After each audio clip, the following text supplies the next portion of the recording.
Hello team, welcome to another ATP Geopolitics video with myself, Jonathan MS Pearce, Ukraine War News Update, third part thereof for the 27th of November 2024. We're going to start by just continuing to look at the collapse of the ruble. It has been a little bit high, it's just dipped back down actually, but it's still 112.75 rubles to the dollar.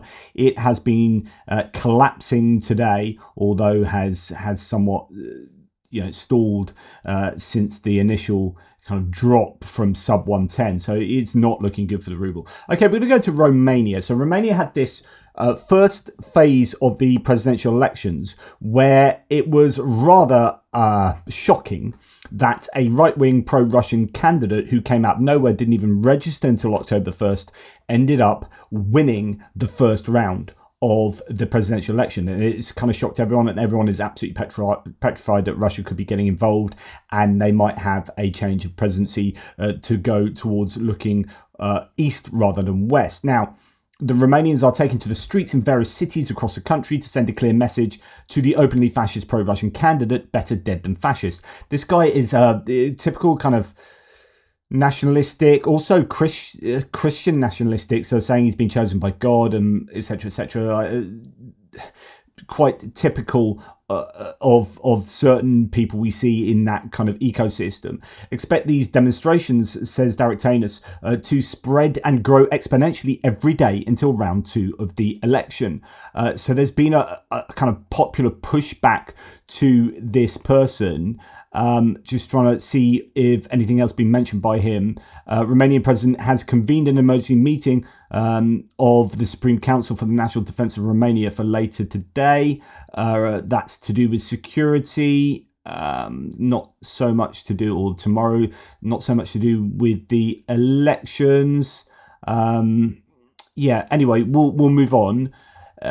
Going back to Gabrielius, a previous account of what took place, because actually it's a little bit more complex, or maybe actually arguably simpler than we might have thought. So many of the people, he says, that voted for the pro-Russian Kalin Georgescu are now coming out, and virtually all of them are saying more or less the same story.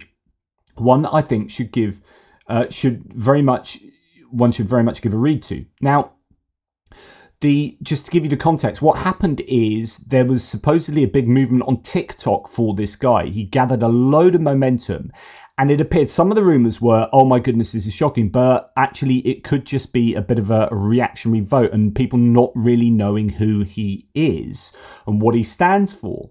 Because a few people had said very early on, and I voted for this guy, but yeah, didn't know, I just thought it was anti-establishment, etc, etc.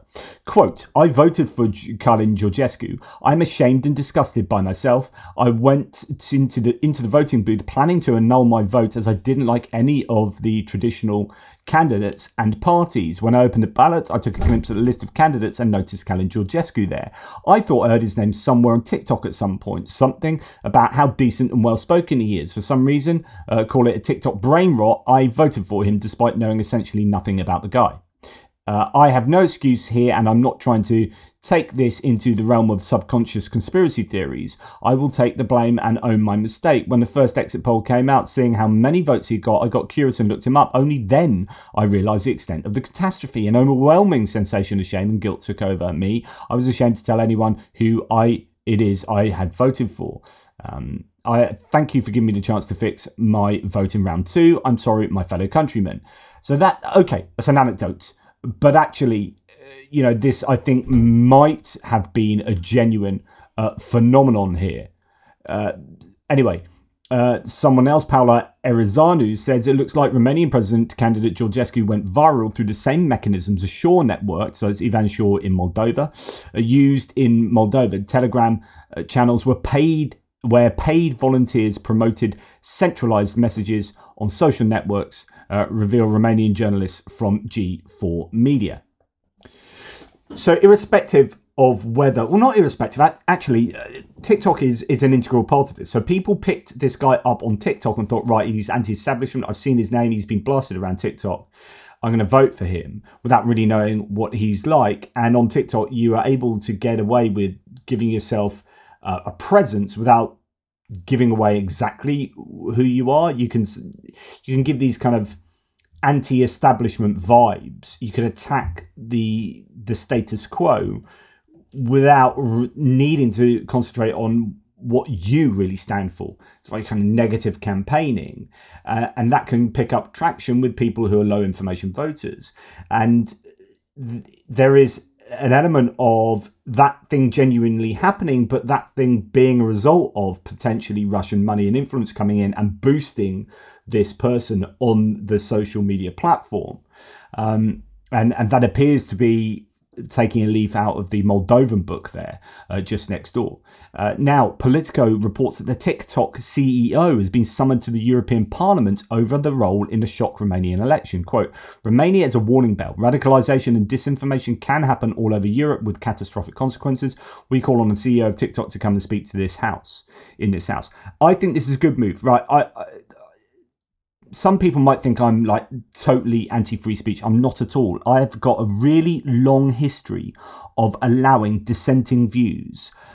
Just to let you know, I've said this before, but to remind people and newbies, I used to write for Only Sky Media before it went down. It's been resurrected. I'm still doing a bit of writing for them. Before that, I was writing at Pathos Interfaith Network for the non-religious channel, where we had 25, 30 writers in the realm of the non-religious. So I'm an atheistic philosopher, and we would be writing, I'd be writing about politics, science, philosophy, religion, etc., etc. And that caused an awful lot of very fiery debates to go on my threads that I loved. I absolutely love it. I love arguing. You know me, I love arguing. But I was known for not blocking anyone. I was always like, you should be hoisted by your own petard. And if you've got something highly controversial, even if it's like overtly racist, come and say it, lay out what you want to say. And I and other people on the threads will take down your arguments, and you will be shown to be unjustified in your opinion. So I never banned anyone. And people used to have a go at me for allowing anyone and everyone on my threads. And I kind of took that with me into YouTube. However, there's a difference here. So when you're arguing about politics, and especially going back maybe 6, 7, 8 years or whatever, although there were trolls, there weren't really like Russian trolls and bots on those threads, right? So the people who were arguing were doing usually from a position of good faith dialogue. I really disagree with you politically or in terms of your beliefs philosophically, and with regard to religion and whatever, and I'm going to attack you, but here I go. And we'd have a good faith dialogue. The difference now is that these aren't good faith interlocutors. These are people who are literally paid by another state to cause issues on threads and manipulate narratives, manipulate minds, and promote false narratives, disinformation, outright lies. Now, when it comes to that, I don't have a problem of shutting that down. I don't have a problem of regulating that, because that is a form of warfare. In the same way, I don't have a problem of saying, that tank that's coming across the border, we need to blow that tank up. And in the same way that cyber warfare, we're being attacked, our website and our web infrastructure is being attacked by that nation, we need to stop that and fight against that. I don't have a problem in fighting disinformation when it comes from bad faith actors who are doing that as a form of warfare. If that's the case, and you are trying to manipulate people in my country to believe in things that are unjustified, so that you gain an international advantage over us, I don't have a problem with that. So the EU, for me, plays a really important role and should be doing a lot more in. And I know they're trying to hold Twitter to account and Elon Musk to account, but this is something that if we don't get a hold of this, then you will get low information voters causing havoc in every single election going forward, as they are manipulated with consummate ease by bad faith actors from outside of the nation. And that is just a recipe for disaster. So we need to get a handle of disinformation big time. And you can do all the positive things as well. Like, yeah, we need to teach people at school how to critically think and all that. But that's a generational thing. That's not going to solve the problem in the elections next year, right? we need to do all the positive things, education and this and that, and some of the negative things, like we're going to shut that down. We know that that is coming from a troll farm over there. That's getting shut down. Elon Musk said when he was coming onto Twitter, when he was buying Twitter, he pulled out because there were too many bots on Twitter. But he couldn't pull out. It was thought to be an excuse, but he couldn't pull out because he was contractually obliged to buy it and ended up having to buy it for 40 billion spondoolies, right? So he bought that. He bought Twitter and then promptly has allowed bots and trolls to multiply. So he was this free speech absolutist who was absolutely discontent at the number of bots on there. No, we're on Blue Sky there, but on here, right? Absolutely discontent, and yet has done nothing to stop it and everything to allow it to flourish. Disinformation. And that is the absolute wrong way to go about it, which is why people are going to Blue Sky. Okay, Kyiv Independent reports when... and we're moving off, Romania. And the good news about Romania possibly is that if that was a phenomenon whereby there was some popularity for this guy that is very surface level, then the second round could be okay.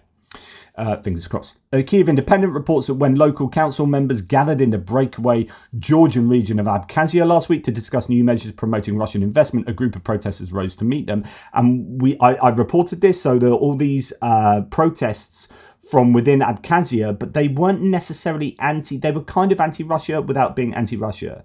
They were Russia had gone too far, and the ruling leader had gone too far in allowing Russian investors to buy up land in Abkhazia and strip Abkhazians strip them of their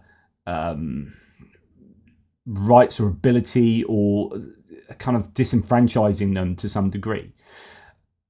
And as this article is titled, despite the popular uprising, Kremlin's grip on occupied Abkhazia runs supreme. In other words, nothing to see here, all business as usual, back to it being Russian part of Georgia that they control, essentially. So sad news. Now going on to general geopolitical topics, we're going to start with Gabrielius Landsbergis, who is a former foreign minister of Lithuania, just being awesome. Do you think the decision to lift these restrictions came too late? Yes, of course. I mean, I wish I would, I could be more polite, but I couldn't say otherwise. And sometimes it feels that when we, as the West, we're not in this war to win, when manage, and this is our managing, strategy. I wish that we would be in this war to win, to help Ukraine with everything that we can, so that they would win this. Do you think? Just bang on. I mean, it's not like huge news, but I just love a bit of Landsbergis, who's like, yeah, absolutely, it was too late. We need to do this a lot earlier. I'm all for supporting Ukraine. Now, I'm going to give the Labour government some props here in the UK. I know there's a bit of a hard time because there's this petition going around, but that's pathetic. It's got foreign involvement. It should be just plainly ignored. But Russia, I mentioned this yesterday, that the UK has given one of the biggest round of sanctions against Russia and Russian entities, particularly in the shadow shipping world. Russia seems to be reacting both to that and other UK involvements and whatnot, with banning a whole bunch of people from going to Russia, including some journalists. 30 new names were added to the roll of honour there. But a lot of them were the UK the ruling political party. And I just think, if Sir Keir Starmer and his Labour colleagues have been rewarded with being banned, almost all the UK government is unable to visit Russia. I just think they're doing something right. Do you know what I mean? Like, if Russia's banned you, that's fine by me. So, statement by the Russian Foreign Ministry on personal sanctions against representatives of the political establishment, military bloc, paramilitary structures, and the journalistic core of Great Britain. Shut up. But yeah, so you've got, just to let you know, you've got Angela Rayner, Deputy Prime Minister, Yvette Cooper, Rachel Reeves, our Chancellor of the Exchequer, Ed Miliband, Wes Streeting. I mean, these are all big name. God, Liz Kendall, Hilary Benn, wow, Maria Eagle. Yeah, these are all big politicians in the UK, as well as a bunch of others as well, non-politicians. So I just think that was an interesting move anyway, but it kind of makes me laugh. But that's a badge of honour, I think, for those politicians. UK cabinet members on the list of those barred from entering Russia. I don't know what Russia get out of that. It's just a big PR stunt, I guess. Right. NATO-Ukraine Council has convened at a meeting yesterday actually, in response to Russia's use of the new intermediate-range ballistic missile, the Oreshnik, that was sent into Dnipro. NATO alliance said, I don't know any of the outcomes of this meeting, I have to say, but they have met NATO-Ukraine alliance. Now, Dmytro Kuleba, the former foreign minister for Ukraine, has said that Putin is not in the mood for a peace deal. He thinks Trump can bring down the Ukrainian front. People in Europe may be angry with me, but the truth is that today in Russia, there is a friend who is ready to send his soldiers to die for Russia, while Ukraine's friends do not even want to send the necessary weapons. In other words, North Korea is being a much better ally to Russia than many allies are to Ukraine in some ways. Yeah, Zelensky cannot sign a deal where Russia takes the entire Donbass, Ukraine gives up Crimea and NATO aspirations. It's against the constitution and will end him politically, also said Kuleba in a Politico article. He added, Putin isn't seeking peace. He believes Trump could weaken Ukraine's resistance, as mentioned. So it's really interesting here. So, one, Russia and Putin doesn't want peace. Two, Zelensky won't want peace either if it involves ending NATO aspirations and giving up Crimea and the Donbass. If that is what has to bring about peace, then it would end Zelensky politically. In other words, we could well be in a situation where Trump comes in and says, right, I've got a way of getting you both to the table. I'm going to blackmail you to the table, and I'm going to blackmail you to the table. But if both people don't go to the table, then there appears to be no option. It only works if one comes to the table and the other doesn't. Then you screw them over, and then that forces them to the table. If both of them go, yeah, not so interested, then actually Trump is back to the drawing board, and the kind of basis of his plan. Now, I'm sure they're going to be working on that. It's been interesting because a number of people have been saying Trump's been relatively silent on Ukraine, while other people might be sounding off. Actually, Sebastian Gorka has been saying much to what I was just saying there, given that kind of binary option, but there is a third option there. But it could be that Trump is being quiet because actually he's being filled in now on the intel. And this is what I was saying in a previous video, that the best hope for Ukraine is that the intelligence that's being fed to the incoming administration is enough to turn them around and get them to think differently about the Ukraine conflict. Now, Slovakian Prime Minister Robert Fico has accepted Putin's invitation to go to the Victory Day parade in Moscow. That's quite ahead of time there. It's in May. I am very interested in participating in the official celebrations marking the victory over fascism on May the 9th, 2025 in Moscow. Therefore, I gladly accepted the official invitation from Russian President Vladimir Putin to take part in these important events, he wrote on Facebook. Oh, shut up, Fico, you dingbat. And that's my geopolitical analysis of that situation.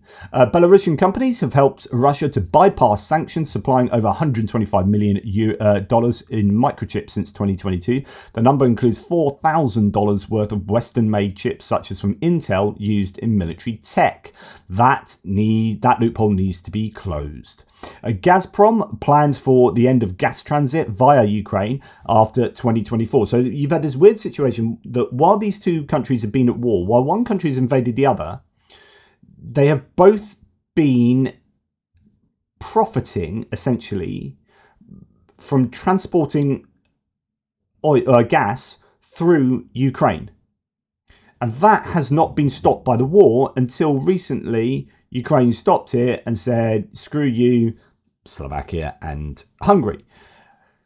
The contract officially comes to the end, comes to its end at the end of this year, and it looks like it's not going to be renewed, and so therefore they're going to be looking for alternative routes, which is obviously better for Ukraine, because that will probably be more expensive for Russia. Although, I wonder whether you'd have this weird situation where Russia was invading Ukraine but still paying them money for the transit of hydrocarbons. I don't know if that was the case, but anyway, strange situation.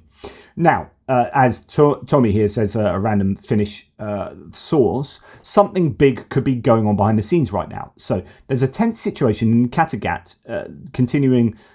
Well, okay, what happened? So just to remind you, there was a Chinese ship with a Russian captain that potentially severed 2 undersea cables going between, Lithuania and Sweden and Germany, was it? Or Denmark and Germany. Anyway, that neck of the woods.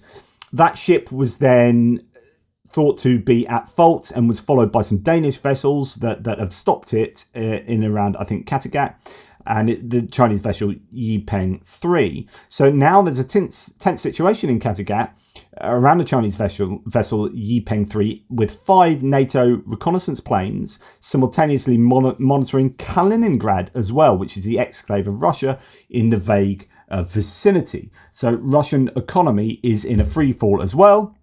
This could be an interesting day. And we talked already about the ruble tanking. So things are happening. I've been a bit more upbeat today because I just think the Russian economy is not in a good way, and that gives me hope for Russia somehow collapsing. Although there are arguments to say that actually that wouldn't happen, they could carry this on for quite a lot longer. Now, meanwhile, in Russia, says Julia Davis from Russian Media Monitor, Jackson Hinkle, the old Jackson Hinkle, joined state TV host. So just in case you don't know, he's an American YouTuber and influencer or whatever who was clearly pro-Russian. And then at the beginning of the war, everyone's like, the Russian trolls are coming on my threads and saying, you should listen more to Colonel McGregor and Scott Ritter and Jackson Hinkle. And then over the course of the war, all 3 of those people are found to be complete and utter shills that are despicable human beings. And that's been amply shown. Well, Jackson Hinkle has gone off the deep end. He's gone to the Donbass and fully integrated with Russian society. And he was going out with the Russians, Miss World for some time, wasn't he? And he's then advocated for the American Communist Party. He's just gone completely pro-Russian in a very obvious way now. And he's even to the point where he's just joined as state TV host Vladimir Solovyov during one of his military crowdfunding fundraisers for the Russian army. Hinkle said he is rooting for Russia to defeat Ukraine and gushed about Tulsi Gabbard and Mike Flynn. So if you are in any doubt about who Tulsi Gabbard will be in the position of Director of National Intelligence and who Mike Flynn might be if he's got anything to do with DOD, be warned, because those 2 are terrible for lots of reasons for the US national security. They are pro-Russian simps who are should be treated with at barge pole length. If Jackson Hinkle is advocating for those 2, then that tells you all you need to know. Right, China, says Anton Gerashchenko, is taking advantage of Russia bit by bit. Moscow, weakened by sanctions, turned to Beijing for help. But this help comes with strings attached, as ever. The relationship between the 2 countries is a friendship on paper, but in reality it's a way for China to get access to cheap raw materials and export its surplus machinery and consumer goods back into Russia, turning a very good profit and creating a dependence on its manufacturing capacity and economic power. Russian oil and gas are most obvious and common examples of this quasi-colonial relationship, but as sanctions tighten and the Kremlin's coffers empty, China is expanding to other resources as well. China has become a hub for Russian gold. Russia, the 2nd largest gold producer in the world, has resorted to using its sizable gold reserves to avoid sanctions by offering gold as a barter for goods they need. So money is this kind of abstract notion, really, although you think about money as a piece of paper, but it's just like it's a way of being able to substitute bartering in the exchange, right? So you're exchanging this thing that can be, especially if it's like the dollar, that can be far more universally valued. Then, you know, instead of swapping all those potatoes for these tangerines, I'm going to swap those potatoes for these notes. And then you can swap these notes for those things over there, and then they can swap those notes for those things over there. So if we can get a universal currency, then that's really cool. But we didn't need universal currencies when we were just exchanging goods and paying for goods in our local economy when we weren't traveling around the world. But now we live in a global society. It's all about international currencies, or currencies that can be used much more easily to exchange stuff. And this is really crass explanation, but the US dollar is obviously particularly useful for that. Now, Russia and China got together with BRICS and like, we want to bring an end to the dollar being the universal currency because that favors the US. So we're going to come up with an alternative, but it hasn't quite worked. And Russia are in trouble because actually no one wants a ruble. So if I take a ruble, I was like, what can I do with a ruble? I'm actually better swapping potatoes for tangerines here, right? And actually that has happened a couple of times. They have done actual bartering, Russia, with, I think, was it Pakistan? Russia is unable to get people to accept its ruble. It can't seem to do any trading in the dollars, in dollar, because of sanctions, and it's probably run out. And so it's using gold as a way of paying for stuff, because gold is fairly universal, right? So you can take that gold and then you can put it in your reserves, or you can use that yourself to exchange as a kind of substitute for dollars or whatever. Anyway, I digress. So China's become a hub for Russian gold. China might also be refining Russian gold to launder it past sanctions. Exports of Russian diamonds to China via Hong Kong have increased 18 times year on year in 2024. While partly this is done once again to avoid sanctions, there are signs that China might be processing and selling them back to Russia. About $12 million worth of diamonds were exported to Russia in August 2024 alone. The largest diamond transaction from China to Russia before this was only worth $200,000. Beijing is exploiting Russia very smartly as Moscow struggles to support its war effort. Right, this goes back to something I have said since the beginning of when I was doing this on YouTube, which is that China benefits if Russia loses the war. China also benefits if Russia wins the war. China is in this quite privileged position whereby, you know, heads we win, tails you lose. Like China, if Russia lose the war, China go, well, we didn't really help them. We weren't really their ally. So we're just going to go and say, oh, Russia, oh, Vlad, are you on your knees? Oh, mate, we'll help you up. Come on, we'll help you up. By the way, can we have that area? Can we have that area? And we're going to help ourselves to those natural resources. You see that diamond mine over there? Yeah, I think we'll have that. Thank you very much. And we've already got Vladivostok port that we've now got purchasing, etc., etc. So China will take massive advantage, as Anton Goroshenko is saying they're already doing, of Russia if Russia collapses. But if Russia wins, then China can go, hey, we were kind of supporting you and we're BRICS mates. Hey, that's awesome. We either way, we're going to get cheap hydrocarbons, we're going to get cheap diamonds, cheap gold, and we'll help you. And as you've won this, we together will, with our Belt and Road Initiative, you and I, we're going to go through Europe and we'll take advantage of Eastern Europe and et cetera, et cetera, et cetera. So either way, whichever way the war goes, there is a way that China, I think, gains an advantage, and that's a very useful position for them to be in. Right.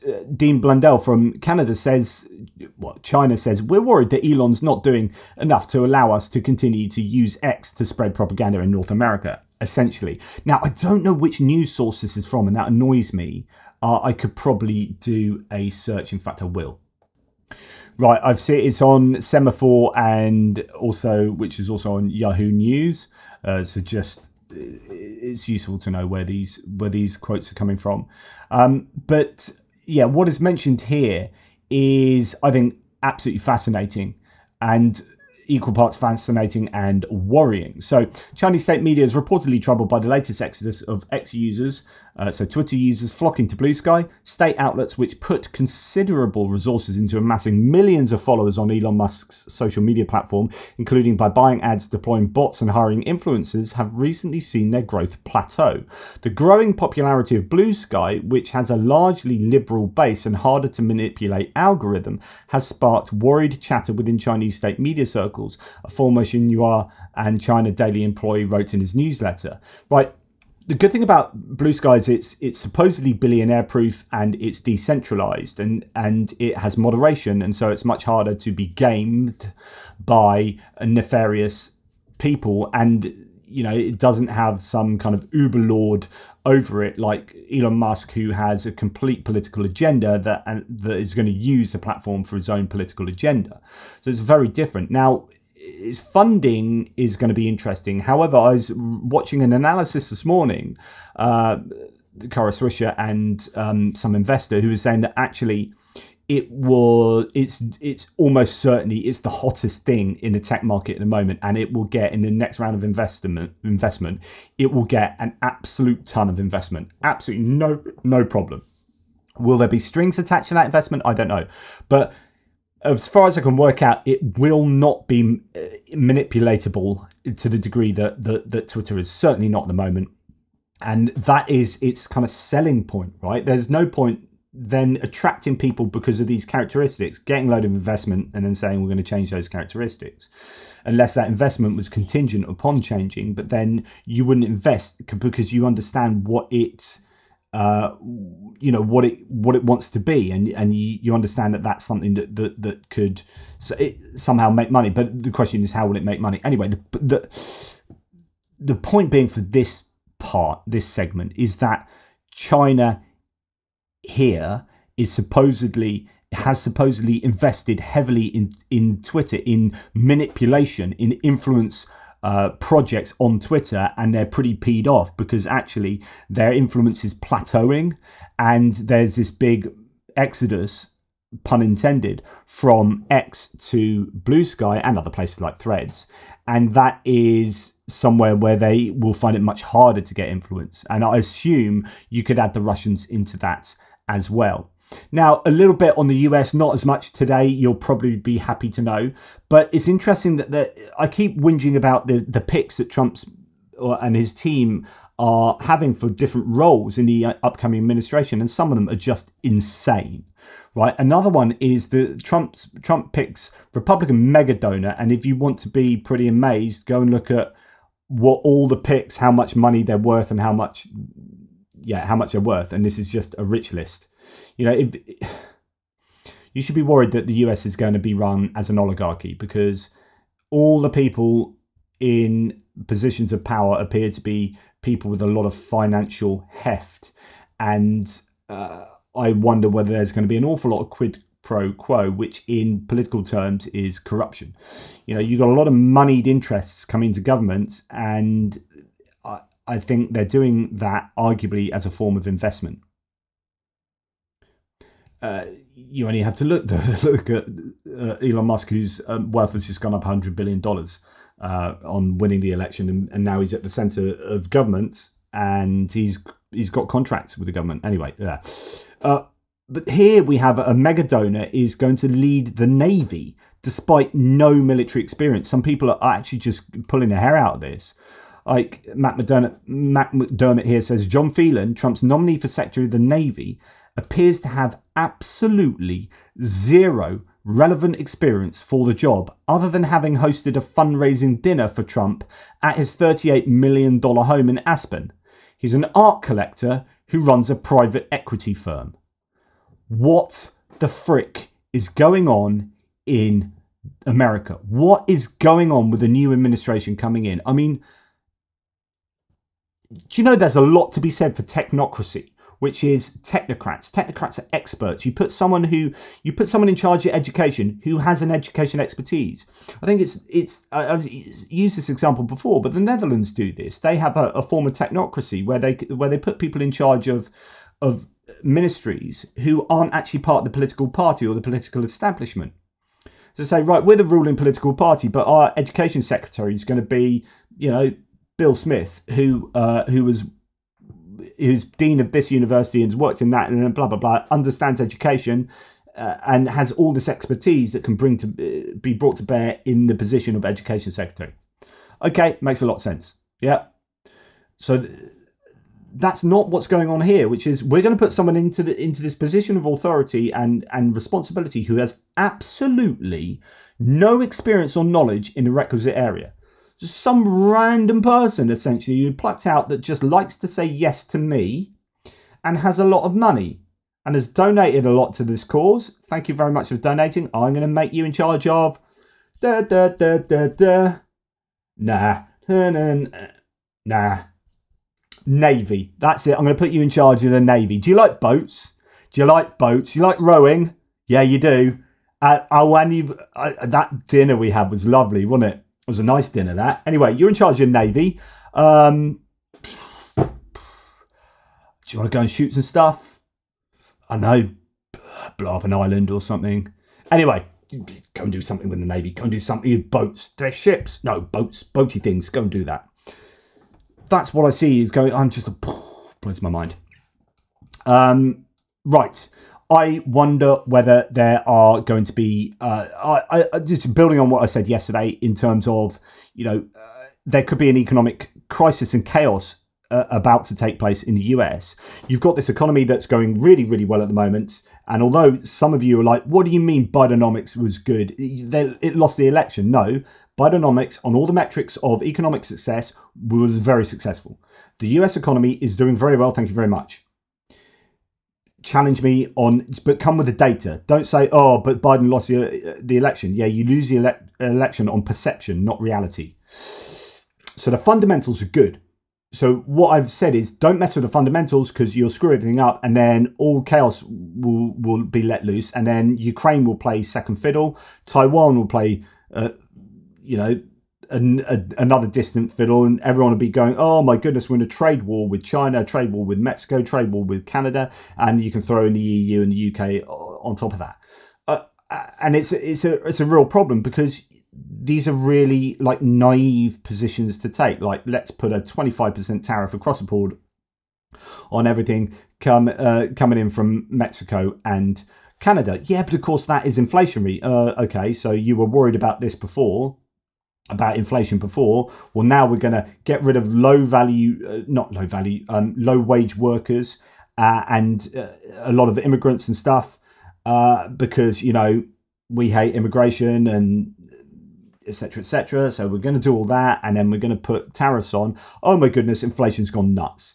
Now we've got the situation where US farm groups have appealed to Trump to spare their workers from deportation. Some of these farm groups as well are people who voted for Trump on the back of this kind of stuff. And they're like, oh, what? You mean you're going to deport all the people who work on our farms?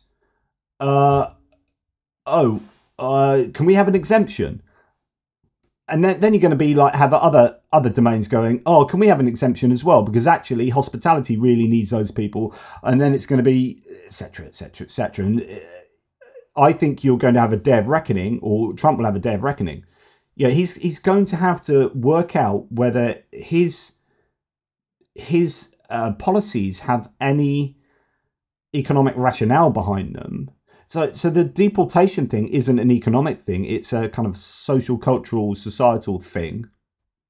But it will have negative economic implications. And that's fair enough. I said this with Brexit. Look, if immigration is your thing, and yes, vote leave. Because actually you will halt immigration by coming out of Brexit. Right? But if this is an economic thing, you will not win the argument. And I've now... everything I said before Brexit has turned out to be true.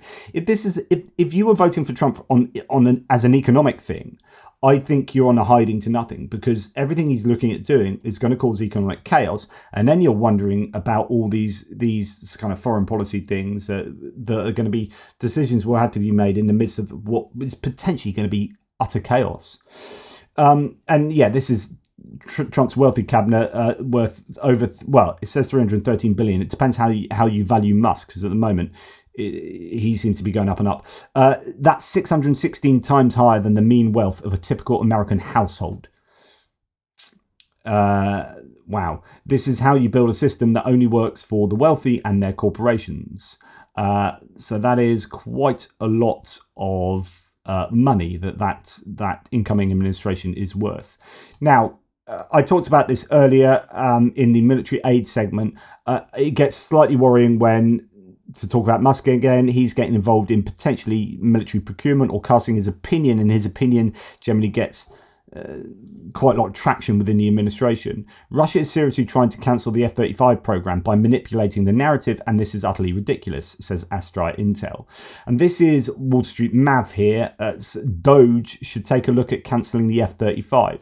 So Elon Musk is Doge, the Department of Government Efficiency, and he's already been slagging off the F-35, saying it's useless and saying blah blah blah, you need unmanned drones. Now look at this. This should be super worrying for you. Doge should take a look at cancelling the F-35 program. It is crazy expensive, and every task it is designed for can be achieved by drones. That is empirically false, by the way. With Starlink, oh look, pilots can be in Utah or Arizona or anywhere. No need to put pilots on planes for military missions. Okay, so not only get rid of F-35, but replace it with, oh, look, who knew, Starlink.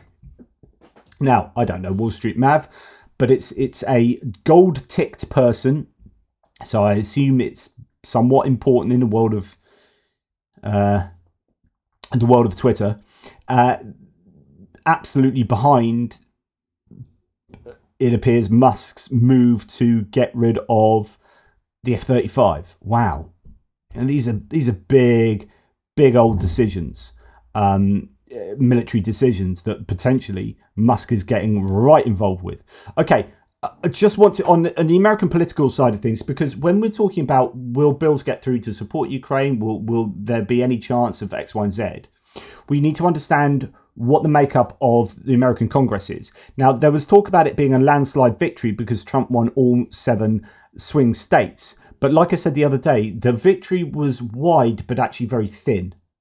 So there was improvement in a lot of metrics for Trump right across the board, but actually there's only a very thin margin in a number of places. Now, in the American political system, you've got this trifecta of the president, the Senate of 100 senators, and the margins in the Senate aren't huge, right? So all it takes is a few Republican senators to cross the aisle and you're going to struggle to get things through. And then when it comes to the House, it's looking actually thinner and thinner. So you've got a situation where it's looking like a California House seat is going to be flipped.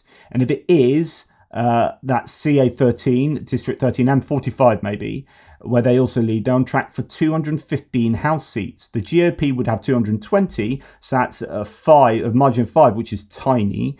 But with Gates and Waltz and Stefanik gone or resigned, then that brings it down to 217 to 215 temporarily. So that's 0 votes to spare. Essentially, if one person crosses the floor, you're in trouble. Because one person crosses the floor, that is 216 to 216. It is a razor-thin majority for the Republicans there. So as much as there's a lot of worry about all these people coming in, the actual bills to get passed, it is going to be challenging for the administration. And I wonder, you'll have a try and do all sorts of different ways of getting things through, but it is not going to be plain sailing, I think, for the Republicans. And I don't know whether they'll ever even get to the floor some kind of pro-Ukrainian bill. But if they did, there's probably the votes to support Ukraine when you look at the Senate, the makeup of the Senate. And actually, there will be enough people in the House of Representatives to vote in Ukraine's favour. It's just whether anything would actually get there, with Speaker Mike Johnson being beholden completely to Trump. But anyway, that is certainly something to get your teeth into, have a chat in the threads about that. Anyway, thank you for listening. Thank you for watching. Take care. I'll speak to you soon. Toodle pips.